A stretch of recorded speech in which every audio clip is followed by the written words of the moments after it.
Hi, it's Bernie Slavin. Thanks for joining me on my weekly podcast, Total BS. I've got the sponsors here so I can read them. Cornerstone, Ocean Lighting, Dovecot, Advanced Utility Solutions, GRS Insulation, TGM Specialist Cars, Cleveland Systems Engineering, Galaxy Blinds and Ultimate Window. Thanks to each and every one of them for supporting the podcast and Facebook Lives. Just a reflection on Saturday. What did I see on Saturday? I was on the Facebook Live after the game. I thought it was a great game of football, great advert for Championship football. Both defences left a lot to be desired. I thought both defences were poor. I mean, look at our defence. They had a couple of clean sheets not so long ago, but in the last 3 games, including the cup game, we've conceded 7. Now, we really need to be sharper than that against Leicester on Saturday because they're a very good attacking team. Saying that, Leeds beat them, which was good to see. I know a lot of people up here don't like Leeds. I'm nothing against Leeds. But anyway, we have to get back on track. You know, Stoke City, we lost. We get back in the groove against Exeter, progressed into the quarter-final against my old club, Port Vale. And I'm going to do a podcast with myself, but there'll be somebody else asking me the questions. So anyway, talking about Port Vale, a lot of people have been saying, come on Bernie, who do you want to win? They've been asking me on the social media. I said I'll be doing a podcast, which I'm going to do it now. So I'm going to get asked questions regarding and referring to my time at Middlesbrough, how I ended up at Port Vale and how it went at Port Vale and what I expect in the quarter-final. Let's go. When the cup quarter-final was being drawn, who were you hoping to play? When the cup quarter-final was being drawn, I was hoping Port Vale. My gut was Port Vale, but I was thinking Man United, but they get knocked out. I was thinking Man United, Liverpool, whoever. But Port Vale, deep down, I was hoping that we would play against Port Vale. Have you an affiliation with Port Vale? Without a doubt. I mean, when I left Middlesbrough, I joined Vale. I was there a year and a half. I loved my time there. No doubt we're going to talk about it. But yes, I've got a big affiliation with Port Vale and the fans down there. How did the move to Port Vale come about? Well, you know, when I'm doing interviews with people, I always ask them, was it an agreement or was it pushed out? I was at a gentleman's agreement saying, no, it's time to go. But I was forced out at the time. It was well documented at the time. Younger viewers won't know. But I was forced out. Lenny Lawrence was the manager. I've since I've did a podcast with Lenny and I've nothing bad to say about Lenny. It's gone, it's water under the bridge. But at the time, Lenny wasn't he told me on the podcast that maybe his man management, which he took pride in, he was very good at, let himself down when it came to me. I knew that at the time. But anyway, I ended up going to Port Vale and when I get there, I got a 2-year contract. I mean, there was other clubs in. There was talk in the Evening Gazette. There was talk about Brian Clough being in. That was a headline in the back of the local rag, the Gazette. Clough's in for slaving. I never heard anything about that. Then Ozzy Ardiles, I spoke to him on the phone. He wanted me to go to West Brom, and that was just temporary to the end of that season. I wanted something for a year or two, a bit more concrete. Bruce Rake, my old manager, who I loved and adored, he wanted me to go to Bolton, but again, it was a short contract, and I'm thinking, why am I going to, age 31, 32, with 100 odd goals behind me, why am I going to go in a kind of a trial? I wanted a couple of years at least. And then I got one of the biggest ones was Stuart Ripley, my old teammate. He got in touch with me and he says, the King's been asking about you. Now Stuart Ripley was playing with Blackburn Rovers at the time, who went on to win the title. He phoned me, he says, Bernie, the King's asking for you. Never came to anything. I don't know what happened, but their striker, of course, was Alan Shearer, but Alan Shearer had a bad injury and was out for the rest of the season, so they were looking to fill in. But again, it was a short-term thing, which, so that was it. So I ended up going to Port Vale, and yeah. John Rudge was manager. I have to say, how was your relationship with him? Before we go to John Rudge, my first game for Port Vale, I'd never been sent off in just under 8 years at Middlesbrough. My first game for Port Vale, we played Leyton Orient.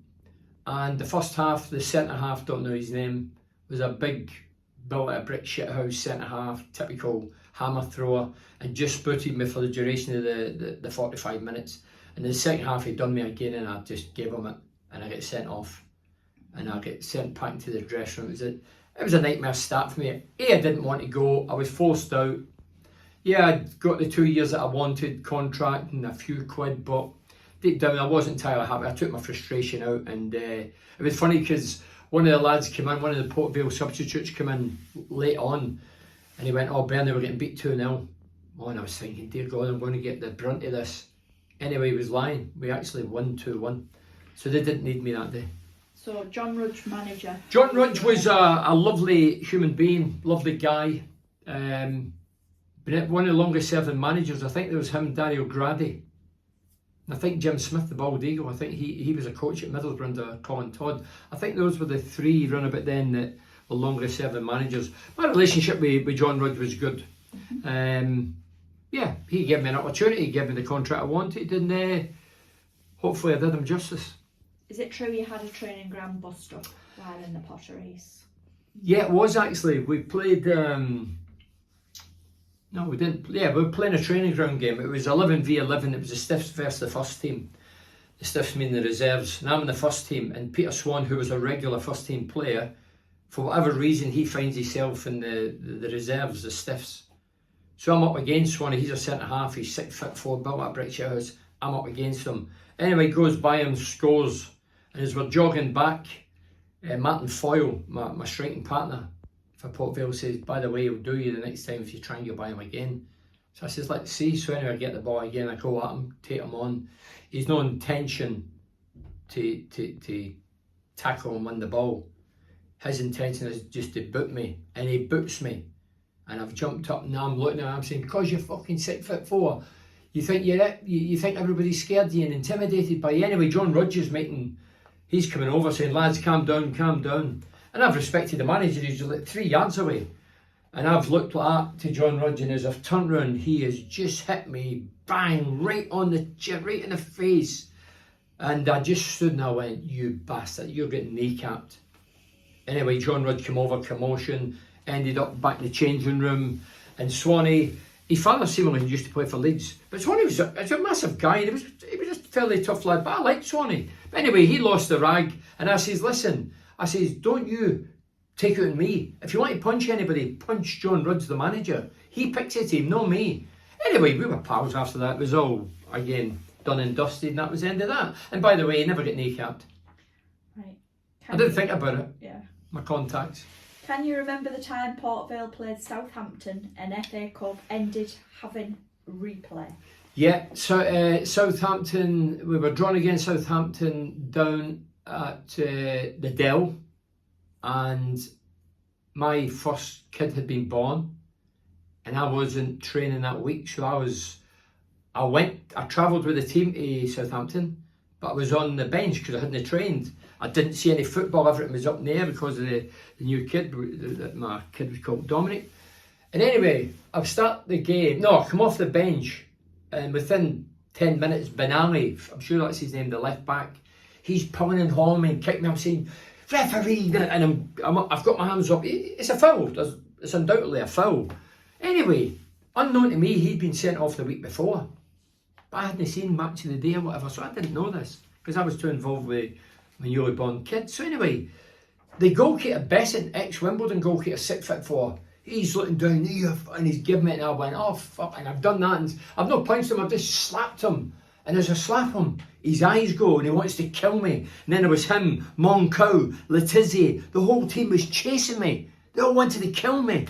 And I'm running about. It was something like the Keystone Cops. And then one of the magazines, I think I get Raspberry of the Week, because, you know, when I punched him, I disrespected, but everybody was all chasing me. It was funny. In hindsight, it was funny. But anyway, we replayed them. And you won the replay. We won the replay. Slaven scored the winner. And that was a memorable night. Vale Park was capacity crowd, 20 odd thousand on a midweek game. And I remember the ball came in for the left, and I got there before the centre half and put it into the roof of the net. Did my Borough theme, jumping in well, it wasn't a fence, it was a wall, jumped in the wall, fans went crazy, and we won the tie. So good. That was a great night. Middlesbrough played Exeter last week and they won them 3-2. You played for Vale in the semi-final down there. Any memories? Without a doubt. We went there to Exeter. Alan Ball, the former England World Cup winner, ginger haired guy, he had a sort of a squeaky voice for dressing him. He was the manager that night, and we went to Exeter. It was a tight pitch. The atmosphere was electric because obviously it was the semi-final for a chance of going to Wembley. I remember didn't play particularly well. I think the team huffed and puffed.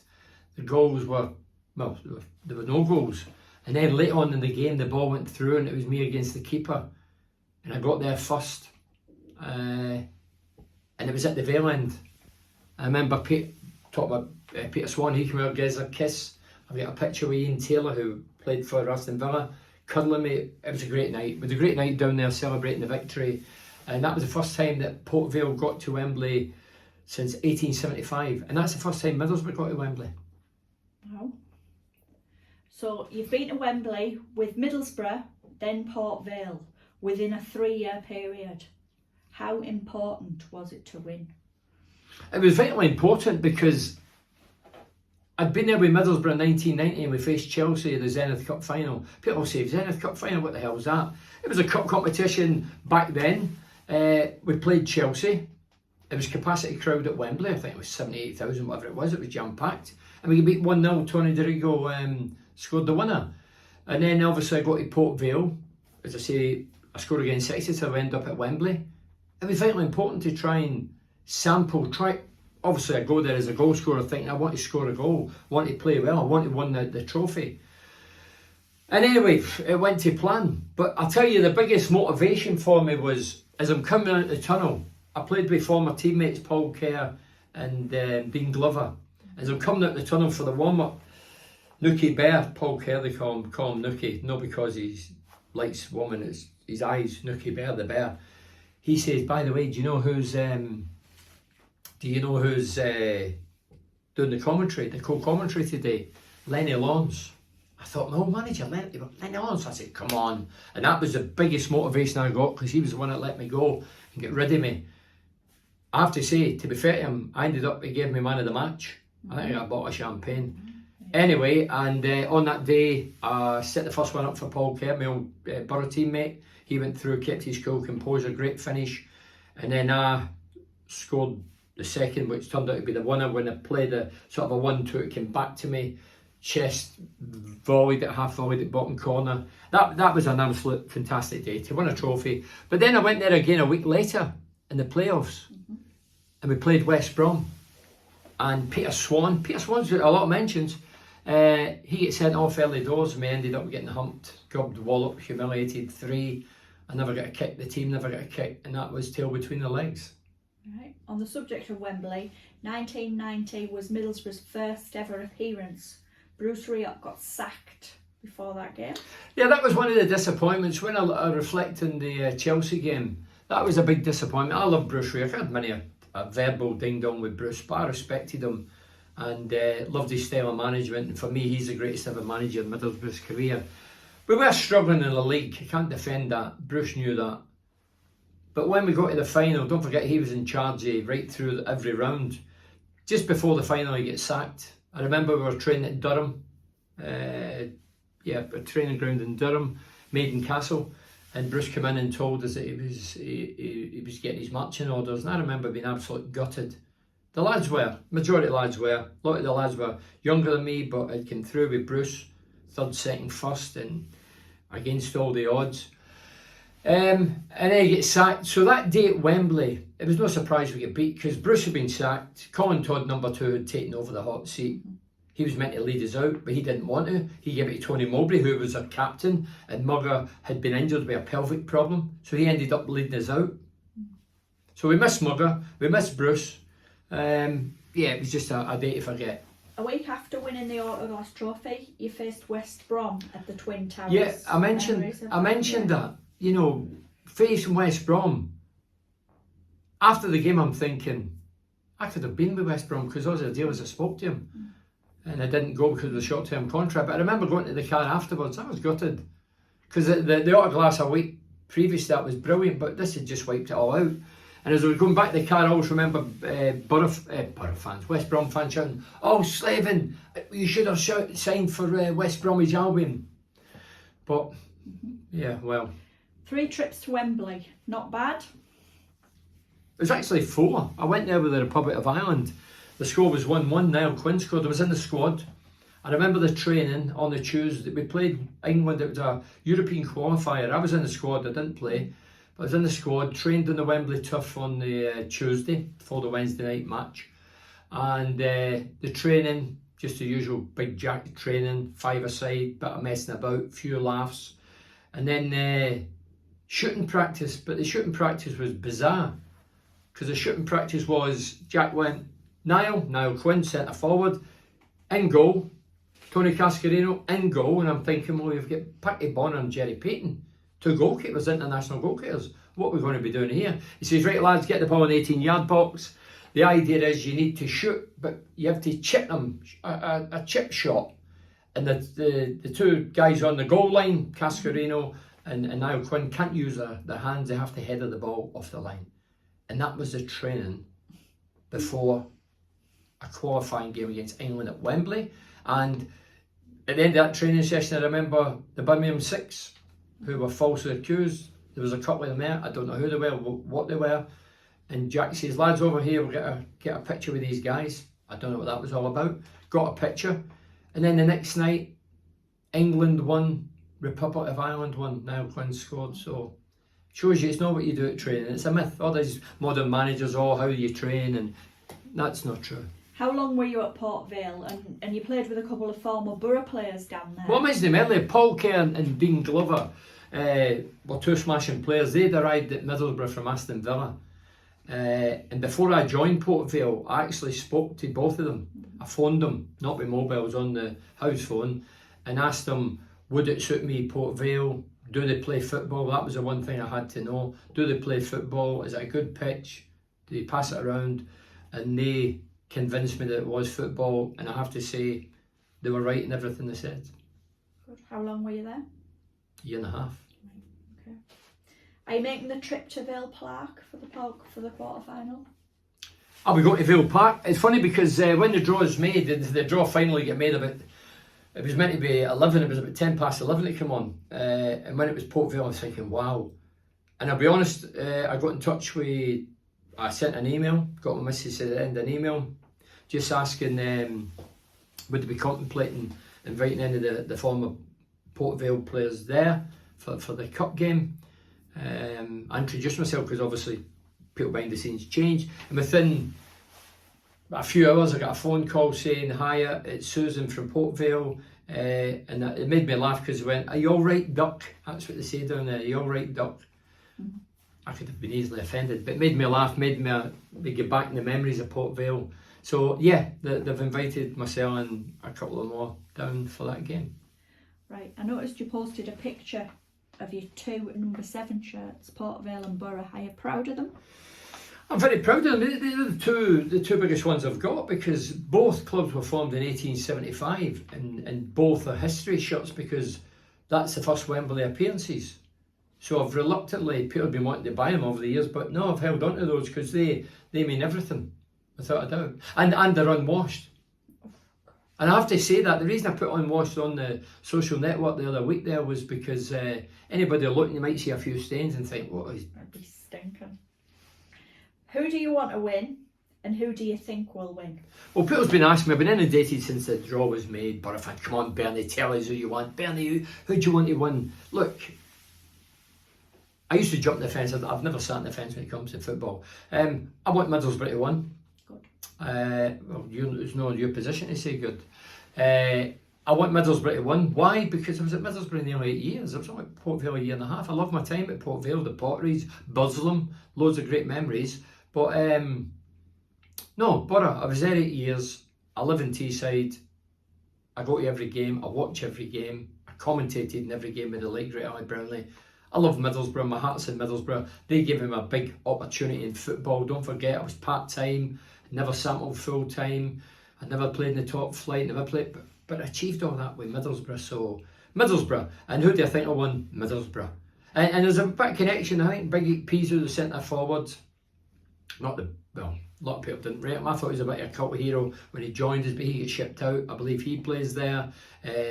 Stuart Ripley's son Connor, I believe he's in goal, and the manager of Port Vale, he was one of my teammates at Darlington, so yeah. What's your biggest achievement at Port Vale and Borough? Well, Borough first, my biggest achievement ever, I mean, my biggest achievement at Middlesbrough was getting 100 plus goals, because there's only 10 done that. 10 achieved that in the history for 1875, and coming from an unknown in Glasgow, aged 24, and coming into this environment, and then you end up in company like the late great Brian Clough, Camsell, Fenton, Alan Peacock, Mannion, Mills, Billy Pease, yeah, and Big John Hickton's in there as well, of course. King John, I used to call him. So that's my proudest achievement at Middlesbrough. Because why have I picked that? Because there's only 10, as I say, since 1875, and there's 9 Englishmen. 9 Englishmen. I'm the only non-Englishman at the 10, and there's 8 England internationals. And if I was to say who's the best goals, the goal situation is Camsell. Yeah. And there's a statue at the riverside of George Camsell, and rightly so. But best goal scorer for me, Brian Clough. Goals per game is Brian Clough. And he's the guy that I look to and think, wow. Regarding goals, important goals, probably getting Port Vale to the final against Exeter. I think that was the most important. And Middlesbrough,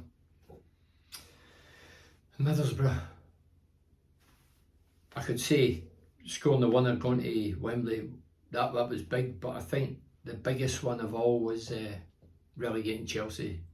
I scored the second, Trevor Senior scored and I scored at Ayresome Park. We went down there and lost, we lost, but we won over the 2 legs. Gordon Jury scored down there, so yeah, relegating Chelsea is my biggest achievement in Middlesbrough. So I look forward to Port Vale, I look forward to the game, I look forward to progressing, but I look unfortunate we can end up in the final. I mean, this is the every game's been away from home this season for Middlesbrough. The chances of that. The only team we've played in our division has been Huddersfield.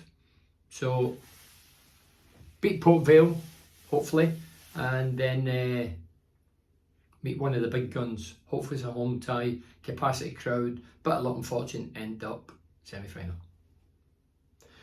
Okay, so I'm going to thank the sponsor again. Thanks for joining me. Sorry I'm a bit late. I've been really busy doing loads of stuff. Thanks to, I'm looking at the board here. I usually have them written down, but I've not. Cornerstone Business Solutions, Ocean Lighting, Dovecot Advanced Utility Solutions, GRS Insulation, TGM Cars, Cleveland Systems Engineering, Galaxy Blinds and Ultimate Windows. Thanks for your support to the sponsors. Thanks for you for joining us. And I look forward to Saturday. I'll be in the Legends Lounge from 12 to 6. I'll be in the Dovecot pub in Middlesbrough, about 6:30, and then I'll be back doing my podcast, Facebook and YouTube Live at 7:30, hopefully discussing a victory, but it's going to be a great game against Leicester City. Thank you very much. Cheers.